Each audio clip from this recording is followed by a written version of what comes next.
Hello friends, আজ আমি তোমাদেরকে একটি ময়ূর আর একটি সারসের গল্প শোনাতে যাচ্ছি।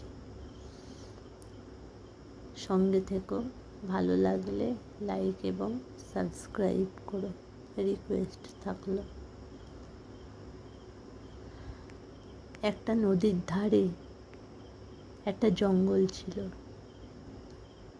সামনে ছিল বড় একটি খোলা জায়গা। সেখানে বাস করত একটি ময়ূর। ময়ূর রোজ নদীর জলে জল খেতে আসতো। খানিকটা সময় নদীর জলে নিজের প্রতিবিম্ব দেখেই কাটিয়ে দিত। এত সুন্দর আমাকে দেখতে, এত সুন্দর পেখম আমার, কতই না সুন্দর আমি। দেখে দেখে মাঝে মাঝে নাচও করত।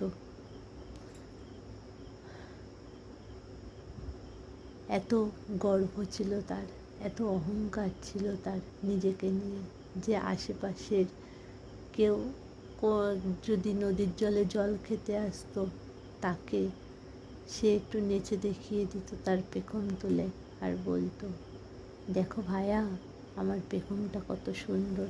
এতই গর্ব ছিল তার নিজেকে নিয়ে। একদিন সেই নদীতে জল খেতে এলো এক সারস পাখি। সারস পাখিটি বহু দূর থেকে এসেছে।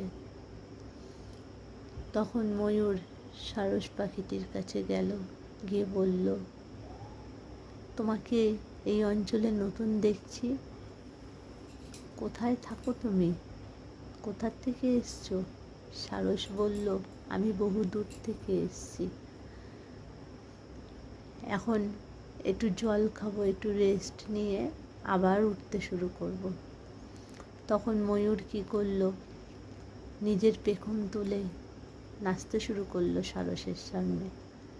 বলল, দেখো আমার পেখমটা কত সুন্দর, আমার মতন কি তোমার এমন পেখম আছে? নেই তো। আমি দেখেছো কত সুন্দর, আমার মতন সুন্দর আর কেউ নেই। তখন সারস বলল,